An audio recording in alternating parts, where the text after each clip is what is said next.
Hello అండి అందరికీ. సరిగ్గా 15 రోజుల కిందట బ్రహ్మకమలం మొక్క అయితే నేను తీసుకొచ్చి నాటాను కదండి. ఒక స్టెమ్ము ఒక కొమ్మ ఇచ్చారండి నాకు తెలిసిన వాళ్ళు. ఆ కొమ్మకి నేను 3 ముక్కలు చేసుకొని 3 పాట్‌లో పెట్టాను. మూడిట్లో వచ్చేసింది చూడండి. ఇందులో వేర్లు కనిపిస్తున్నాయి కదా. వస్తదా రాదా అనేసి నేను 3 పాట్‌లలో వేరువేరుగా పెట్టాను. చూడండి ఎంత చక్కగా 15 రోజులకి మనకి కొత్త రూట్స్ అనేవి వచ్చేసాయి. ఇప్పుడు ఇది నేను తీసి పెద్ద పాట్‌లో రీపాటింగ్ చేస్తున్నా. అసలు నాకైతే చూడాలని ఇంకా తొందర ఎక్కువైపోయింది. ఎప్పుడెప్పటికి చూడాలనేసి అసలు ఆగలేకపోయాను.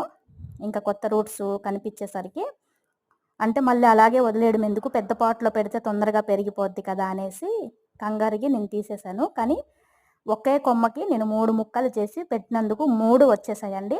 అసలు వస్తాయా రావా అని డౌట్‌కి ఒకటే దాంట్లో పెట్టలేదు. డైరెక్ట్‌గా అలా పెట్టేయకుండా సెపరేట్ చేసి పెట్టాను. 3 వచ్చేసాయి. చూడండి ఎంత బాగుందో. Thank you.